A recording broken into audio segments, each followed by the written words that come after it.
Bonjour à tous, bienvenue sur RTI 1, bienvenue dans le 13h de RTI 1, donc accessible aux sourds et aux malentendants grâce à notre interprète assis à Chimark. Ali Koulibaly, le ministre conseiller spécial auprès du président de la République, était hier mardi au Burkina Faso voisin, porteur d'un message du président Alassane Ouattara au chef de la junte au pouvoir, Paul-Henri Damiba. L'émissaire du chef de l'État a remis au président burkinabé une lettre dans laquelle Blaise Compaoré, l'ancien chef d'État, demande pardon à la famille Sankara. Abidjan abrite depuis quelques jours en ce moment même les réunions des comités techniques de l'Association de gestion des ports de l'Afrique de l'Ouest et du Centre. Les experts de l'activité maritime réfléchissent notamment au développement des infrastructures portuaires dans le but d'améliorer la compétitivité des ports sous-régionaux. Dans l'est de la RDC, au moins 5 personnes ont été tuées mardi à Goma lors de manifestations contre la mission de l'ONU dans le pays. Les manifestants accusent les casques bleus de ne pas assurer leur sécurité face aux groupes armés et de ne pas assez défendre les intérêts de la population. On en parle en fin de journal. Mais avant, en bref et en images, le Premier ministre est à Korogo ce mercredi pour une visite de travail dans la région nord de Côte d'Ivoire. Patrick Achi procédera au lancement de plusieurs chantiers d'envergure, notamment le projet de l'Agropole Nord à Sinématiali et le futur barrage de Sologo. Puis le chef du gouvernement va rencontrer les femmes productrices de karité. Alexis Ouedraogo est sur place avec toute son équipe. Leur reportage complet dans nos prochains journaux spécialement ce soir, même dès 20h. Une délégation du gouvernement ivoirien conduite par Ali Koulibaly était reçue hier mardi au matin à Ouagadougou par le président de la transition burkinabé, une délégation ivoirienne porteuse d'une lettre de Blaise Compaoré. Et dans cette lettre, il est question d'excuses de l'ancien président du Burkina Faso à l'égard de la famille Sankara. Depuis Ouagadougou, le reportage de Viviane Haïm. Dans l'objectif d'unir toutes les forces vives du Faso afin de faire bloc contre la montée du péril terroriste ainsi que les conflits intercommunautaires dans ce pays, le président du Faso, Paul-Henri Sandaogo Damiba, a initié récemment un processus de réconciliation nationale pour réconcilier tous les fils et filles du Faso à l'intérieur et à l'extérieur du pays. Dans ce cadre, il avait décidé d'une rencontre de concertation au sommet entre les anciens chefs d'État du Burkina Faso. Une initiative à laquelle le président Blaise Compaoré a donné son assentiment en acceptant de se rendre le 8 juillet dernier à Ouagadougou pour répondre à l'invitation du président Paul-Henri Damiba. Toujours dans le souci de voir le Burkina Faso retrouver la paix et la sécurité.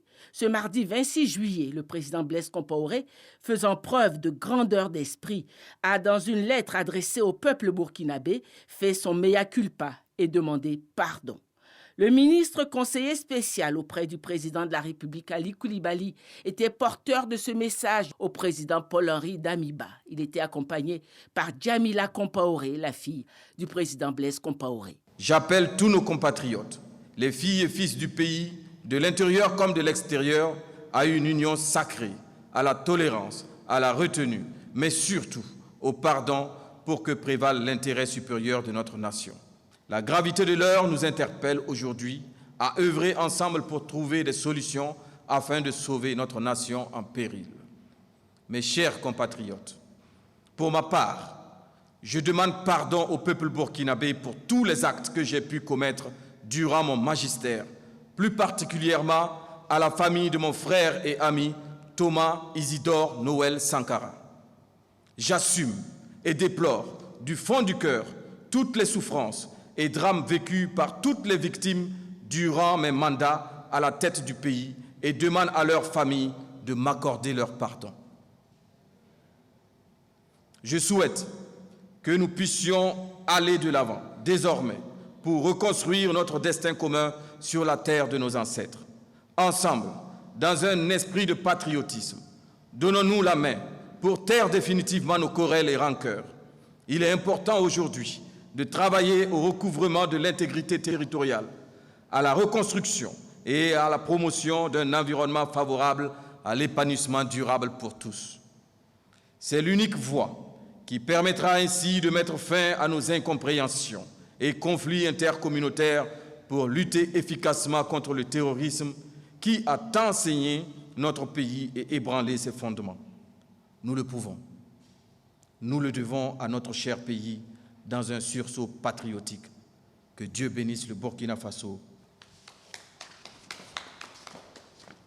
Sans s'immiscer dans les affaires intérieures du Burkina Faso, le président Alassane Ouattara souhaiterait que le peuple burkinabé, le peuple frère du Burkina Faso, entende ce message extrêmement fort de l'ancien président Blaise Compaoré, à qui il accorde l'hospitalité en Côte d'Ivoire depuis 8 ans par humanisme et en raison des valeurs auxquelles il croit, au nom desquelles il y a la dignité humaine et le respect de l'intégrité des personnes. Le Burkina Faso réconcilié, gage important pour résister efficacement devant l'avancée du terrorisme. La Côte d'Ivoire et le Burkina Faso étant 2 pays voisins, 2 pays frères, devant faire front ensemble contre ce mal. On rentre à Abidjan, où se tiennent cette semaine les réunions des comités techniques de l'AGEPAOC, l'association de gestion des ports de l'Afrique de l'Ouest et du Centre. Les travaux portent essentiellement sur les questions liées à l'exploitation, à la sécurité, à l'environnement et au développement des infrastructures portuaires. Lanciné Bakayoko nous en dit plus. Afin de garantir une plus grande compétitivité des ports, les États d'Afrique de l'Ouest et du Centre veulent offrir des services de qualité aux navires de grande taille qui fréquentent de plus en plus les côtes africaines. Les défis sont énormes. Ils concernent les infrastructures, ils concernent le sauvegarde de l'environnement, ils concernent les coûts portuaires, ils concernent les relations ville-port, les interfaces ville-port. Politique anti-pollution, sécurité, extension et modernisation des ouvrages, il y a bien longtemps que les autorités ivoiriennes ont inscrit l'activité portuaire au rang des priorités nationales. Le port de San Pedro et surtout celui d'Abidjan, qui accueille 90% des échanges commerciaux, bénéficient de la plus grande attention.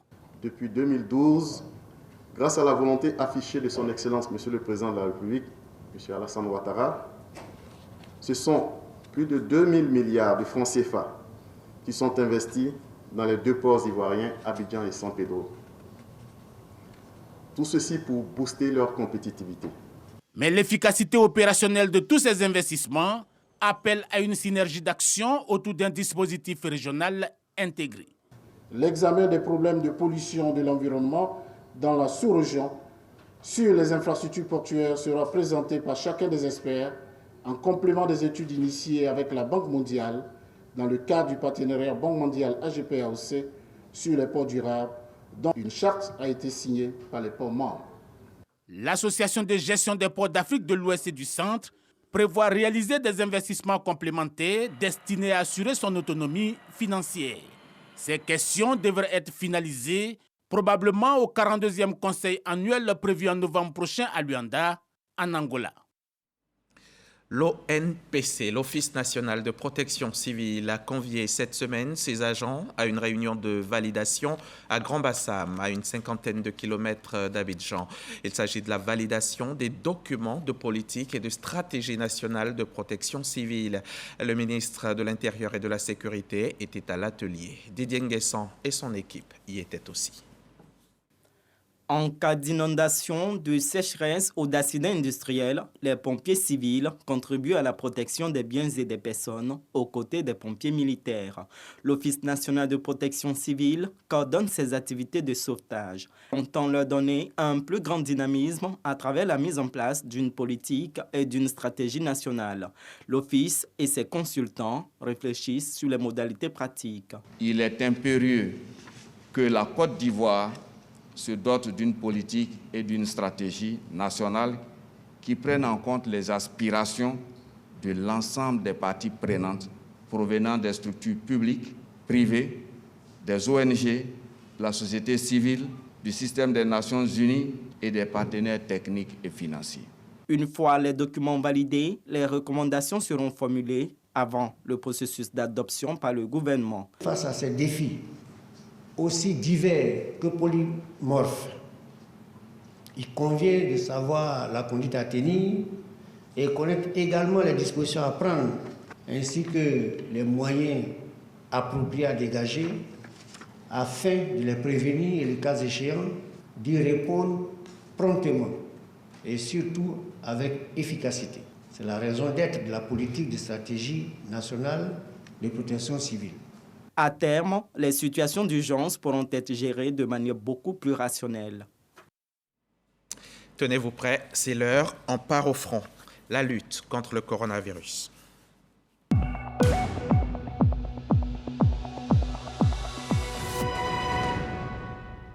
Pour gagner ce combat, nos armes doivent être le respect strict des mesures barrières et le vaccin anti-Covid. Et voilà notre seul rempart contre ce virus mortel qui à ce jour a emporté jusqu'à 810 vies en Côte d'Ivoire. 810 morts, 172 cas actifs, 85 055 malades de Covid depuis le début de la pandémie en mars 2020. Et hier, les autorités sanitaires ont enregistré 57 nouvelles contaminations. Ne baissons pas la garde, il faut rester concentré pour ne pas se laisser surprendre par le coronavirus. C'est une recommandation du gouvernement. Un gouvernement tout aussi préoccupé par la question de la malnutrition des enfants jusqu'à l'âge de 5 ans. Depuis quelques années déjà, la Côte d'Ivoire abrite le projet multisectoriel de nutrition et de développement de la petite enfance. L'objectif étant d'assurer un meilleur développement psychomoteur aux enfants, cela à travers la mise en place de plusieurs foyers de renforcement des activités de nutrition communautaire. Le projet est inédit et il séduit même la Banque mondiale dont une délégation vient de faire une visite de terrain. Le reportage de Jeanne Toubé. Nous sommes à Amanvi, village de la sous-préfecture de Tanda dans la région du Kontougo. Amanvi, première étape d'une mission de supervision de la Banque mondiale dans le cadre du PMN-DPE, projet multisectoriel de nutrition et de développement de la petite enfance. En 2 semaines de présence, la mission de la Banque mondiale a pu passer en revue plusieurs villages touchés par le projet à travers des visites sur site dans 6 régions. Depuis la survenue de la pandémie de Covid, cet appui se faisait de façon virtuelle. Maintenant que la situation s'est calmée, ils se déplacent en présentiel pour venir constater d'eux-mêmes de manière à nous faire de très bonnes suggestions, de très bonnes propositions pour l'avancée du projet. Les activités exécutées ont pour finalité assurer une bonne nutrition aux enfants, autant que leur développement psychomoteur et cognitif. Les enfants de 0 à 5 ans, les femmes enceintes, les femmes allaitantes et en âge de procréer, cible du projet, bénéficient des activités du Franc, foyer de renforcement des activités de nutrition communautaire. Le corps préfectoral est un maillon très fort. Et ici, le COSNAPE, qui est donc dirigé par le sous-préfet, ensuite maintenant piloté par le préfet des régions, c'est vraiment impliqué. De sorte qu'effectivement, les difficultés qui peuvent apparaître sur le terrain ont été jugulées pour que nous puissions atteindre nos objectifs qui nous ont été signés par les chefs de l'État. Le corps préfectoral joue un rôle fondamental dans la réussite du PMN-DPE. Le sous-préfet est obligé, dans le déroulement des bonnes activités du Franc, de tenir des réunions, d'être en parfaite collaboration avec la population. Parce que chaque fois qu'il y a des difficultés sur le terrain qui nous sont remontées, nous ne cessons de sensibiliser les populations, de leur faire des recommandations afin de permettre une bonne évolution du projet. Le COSNAPE, au sein duquel se trouvent divers points focaux, au nom de la multisectorialité et dirigé par le sous-préfet, a réussi par la sensibilisation à convaincre les communautés villageoises à adhérer au projet et se l'approprier. Nous sommes engagés à sensibiliser les populations pour qu'elles sachent que le projet est leur affaire, parce que porte sur les enfants qui sont les leurs et que leur santé, leur développement leur incombe. La mise en place des AGR, activités génératrices de revenus, est une dimension importante du projet de nutrition et de développement de la petite enfance. Chaque fonds reçoit, sous forme de subvention du PMN-DPE, 500 000 francs CFA non remboursables pour développer son AGR. Tout le monde est content du fait qu'ils ont donné des AGR pour pouvoir s'occuper, puisqu'il y a un bénéfice qui parvient aux animateurs. Ces AGR, non seulement ça motive nos animateurs, mais ça leur permet d'apprendre un métier, d'apprendre à compter sur eux-mêmes. À la longue, si nos bailleurs se retirent, je pense qu'avec un financement, ces animateurs peuvent tenir correctement ces francs. Dans tous les villages touchés par le PMNDPE, le concept franc est une réalité. Admirable l'enthousiasme des communautés, notamment les animateurs qui exécutent avec beaucoup de conscience les activités au sein des francs. Leur seul soutien financier, les bénéfices perçus de leurs AGR respectives, des efforts devant lesquels les membres de la mission sont tombés d'admiration dans un contexte d'engagement participatif des communautés pour le bien-être des enfants. Cet espace des enfants, c'est magnifique. Voir les enfants développer physiquement et cognitivement, émotionnellement, tout le futur était magnifique pour cet enfant parce que c'est effort. On ne peut pas proposer les mêmes jeux à tous les enfants. Donc il faut catégoriser les jeux et diversifier les jeux. Je pense qu'on pourra atteindre les objectifs de développement de ces enfants. C'est en 2020 que ces espaces dédiés aux activités de nutrition et de développement de la petite enfance ont été mis en place. 2 ans plus tard, la naissance du PMNDPE en 2018, projet financé par la Banque mondiale avec pour partenaire Power of Nutrition. Les rapports qui sont partis sont en conformité, j'allais dire pratiquement 100% avec effectivement ce qu'ils avaient sur le terrain. Je voulais vraiment dire merci aux populations, aux chefs des villages, aux mutuelles, demander également aux cadres de s'impliquer davantage pour soutenir effectivement ces francs. Ce sont de nouvelles activités avec un nouvel dispositif. Comment renforcer ce que nous faisons, autonomiser nos activités pour que ce soit pérenne avant que le projet prenne fin. Un satisfecit général se dégage de la visite dans les francs de la mission de la Banque mondiale. Pour autant, les partenaires au projet suggèrent au coordonnateur national d'accentuer dans la partie septentrionale de la Côte d'Ivoire les activités spécifiques à la nutrition, la mobilisation communautaire et l'accompagnement des communautés, afin de booster le PMNDPE via des AGR bien structurés, dans une perspective de pérennisation du projet. Nutrition de la petite enfance, un modèle innovant appuyé par la Banque mondiale, un document signé Eugène Atoubé avec la collaboration technique de Vakassa Karamoko. Ces enfants-là, eux, ont entre 12 et 16 ans et ils constituent le Parlement des enfants de Côte d'Ivoire. Ils sont quelques 130 enfants originaires de toutes les régions du pays et hier, les membres du bureau de ce Parlement ont été reçus au ministère de la Femme, de la Famille et de l'Enfant. Ils ont fait connaissance avec le directeur de cabinet à qui ils ont soumis leurs différents projets. Le reportage d'Evelyne Yoboué et Didier Nguessa. Evan est âgé de 14 ans. En classe de seconde, il est le nouveau président du Parlement des enfants de Côte d'Ivoire. Il a été élu en décembre 2021. Pour bien mener sa mission qui lui est assignée pour 3 ans, le nouveau président du Parlement des enfants compte s'appuyer sur le ministère de la Femme, de la Famille et de l'Enfant. Les projets vont à l'encontre de tout ce qui est exploitation des enfants, tels que la marginalisation de la jeune fille, le travail forcé, la lutte contre le travail abusif et aussi permettre aux enfants de s'exprimer librement. Le représentant du ministère se dit prêt à accompagner le nouveau bureau de cette institution qui a pour mission de faire la promotion des droits des enfants. Chers enfants, votre mission est grande et noble. Nous sommes convaincus que chacun de vous assumera avec sérieux le rôle qui est le sien.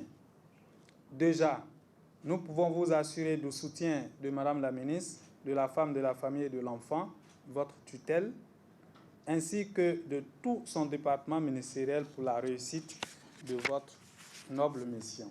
Créé en 1996 à l'initiative des journalistes et d'enseignants, le nouveau bureau du Parlement des enfants de Côte d'Ivoire compte 16 membres. L'État de Côte d'Ivoire lui a conféré un statut légal à travers la signature d'un décret le 19 décembre 2013. On en vient maintenant à cette toute première édition du camp loisirs vacances. Et une première édition réussie, tant les jeunes ont répondu présent. Plusieurs centaines d'entre eux ont pris part à cette activité ludique qui s'est faite à Bingerville, non loin d'Abidjan, au cœur du jardin botanique. Une initiative du ministère du Tourisme à travers sa direction générale des loisirs. Patricia Omoetia, reportage. 300 jeunes filles et garçons issus de mouvements associatifs de lycées et collèges et leurs hôtes, les pupilles de l'orphelinat de garçons de Bingerville, ont pris part au camp loisirs vacances autour du thème « Pour une jeunesse entreprenante autour du loisir ». Une immersion dans l'univers des loisirs et jeux, aussi bien traditionnels que modernes, a permis aux jeunes de s'occuper sainement durant ces vacances. À travers toutes ces thématiques, nous retenons que nous jeunes avons la capacité de changer notre société positivement à travers des actions saines. Pour la directrice générale des loisirs, ce projet est un espace d'éducation et de découverte par le divertissement, car les activités de loisirs font partie intégrante du programme des Nations Unies pour la jeunesse. La mise en œuvre de la phase pilote de ce projet a consisté à susciter chez nos chers jeunes la pratique régulière du loisir sain, en vue de leur équilibre physique et mental, mais plus à savoir saisir les opportunités qui se créent autour des activités de loisirs à travers la création d'emplois. Le ministre du Tourisme a quant à lui invité les jeunes à s'intéresser aux loisirs avec la modernisation et la digitalisation des jeux traditionnels. Ce sont des grands moments d'échange, de rencontres, mais surtout, ils ont appris beaucoup. Les jeux traditionnels ne doivent pas disparaître dans notre pays parce que c'est l'authenticité de la destination que nous voulons valoriser. Des dons offerts à l'orphelinat de Bingerville ont clôturé l'activité, occasion pour le ministre du Tourisme, Siandou Fofana, de valider l'institutionnalisation de ce camp loisirs vacances sur une semaine au mois d'août chaque année. Reportage Patricia Omoetia et Sylvestre Nguessan. Il faudra désormais compter avec la PALSI, la plateforme des acteurs de livraison. Ils ont décidé de s'unir pour ensemble professionnaliser leur secteur. C'est en tout cas la mission première du tout nouveau président investi. Le témoignage de Khalil Diomandé et Franck Kouadio.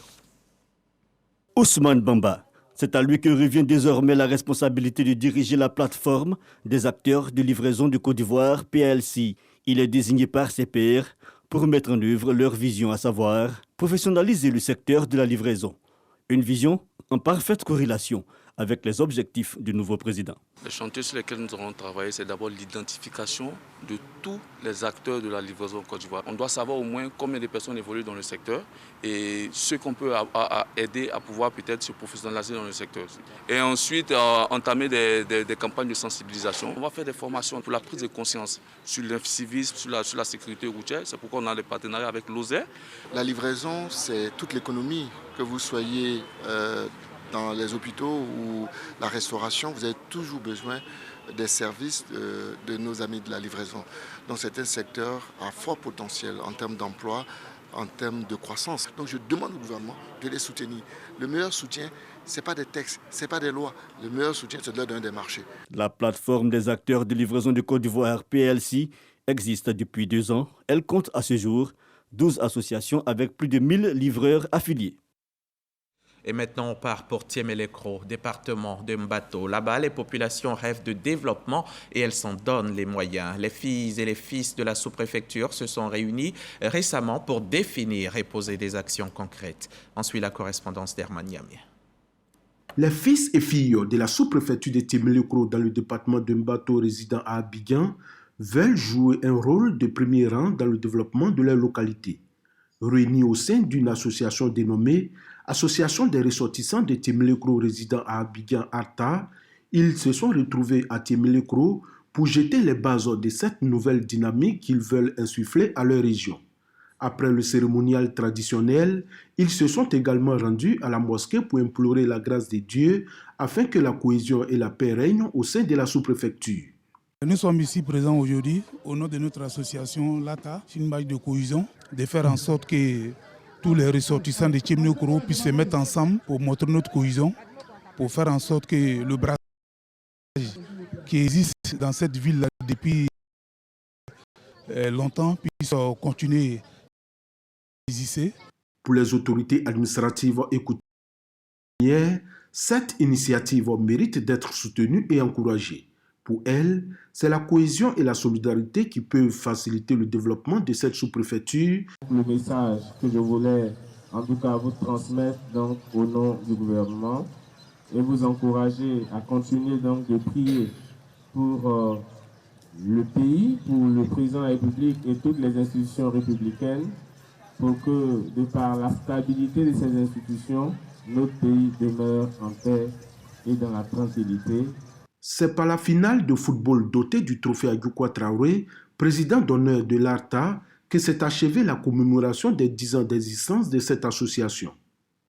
Et de Thiémé-le-Cro, on prend la route pour Blois-les-Quins, dans la région du Cavally, à l'ouest de la Côte d'Ivoire. Là-bas, les femmes qui évoluent dans le secteur du vivrier et d'autres activités génératrices de revenus ont décidé de s'unir pour donner un coup d'accélérateur à leur autonomisation. Elles ont lancé récemment leurs activités en présence de notre correspondante Ève Boué, correspondante RTI 1 dans toute la région ouest de Côte d'Ivoire. Les femmes commerçantes de vivriers ou exerçant des petits commerces à Blois-les-Quins rencontrent des difficultés dans l'exercice de leur activité. Des soucis liés entre autres au coût des denrées, au transport, à l'approvisionnement des marchés et à l'accès aux fonds de financement. Vraiment, on ne se retrouve pas. Puisque quand je vais à Abidjan, je prends les sacs d'oignons là, on me donnait, avant on me donnait à 8500. Bon, quand je venais, je fais plus d'en gros à mes soeurs, je pouvais les donner comme ça à 10 000, plus le transport aussi qui dit. Mais aujourd'hui, là, quand je vais à Abidjan, on me dit qu'on a les 10 000. Les choses sont chères, on ne sait pas ce qu'on a touché, on ne sait pas ce qu'on a fait. Souvent aussi, quand tu as la compète aussi pour demander crédit aussi, en tout cas, vraiment, c'est dur pour nous. Pour adresser ces différentes préoccupations, les associations des femmes commerçantes de vivriers nommées Genito et Sinikia unissent leurs forces pour promouvoir la cohésion sociale et l'autonomisation des femmes. Le groupe s'appelle désormais Genito Sinikia. Il est installé officiellement par les autorités locales sous le parrainage du sénateur Joaquin Edouard. Ces femmes, conscientes des défis qui les attendent, veulent des fonds pour financer leur activité. On a besoin de l'argent pour nous aider. Financement, pour nous aider. On est là, on est pauvres. Nos maris là, ils n'ont rien. La première dame, on veut que la première dame n'a qu'à nous aider. Maman Dominique Ouattara, on a besoin d'elle-même. Le parrain leur prodigue des conseils, les exhorte à toujours promouvoir la cohésion sociale et les rassure qu'elles seront soutenues par une augmentation des fonds FAFSI dont bénéficient déjà les femmes de Blois-les-Quins. La question d'autonomisation des femmes est une question nationale. Celle pour laquelle la première dame s'est engagée depuis les premiers jours de l'avènement du pouvoir du président Ouattara. Elles en veulent, elles en ont eu. Elles en veulent plus et elles en veulent dans des conditions plus encourageantes. Et justement pour les encourager, le parrain offre à ces femmes 50 chaises en plastique, une bâche de 14 mètres et une enveloppe de 500 000 francs CFA. Les 19 et 20 août prochains sont des dates à retenir. Il faut l'inscrire dans vos carnets. C'est à ces dates-là qu'aura lieu le festival gastronomique Hatchan, où tout le patrimoine culturel et culinaire de ce peuple seront présentés. Khalil Diomandé et Jean-Marc Djadji étaient présents à la conférence de presse d'annonce de l'événement. Leur reportage à suivre dans nos prochains journaux.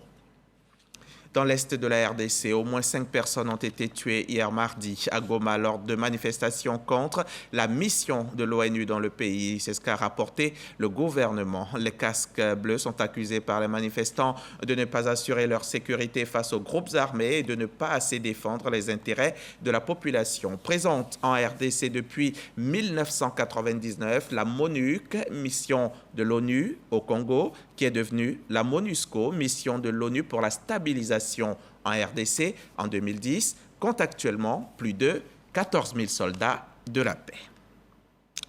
Vous voulez la paix? Créez l'amour. Bonne journée sur la chaîne qui rassemble.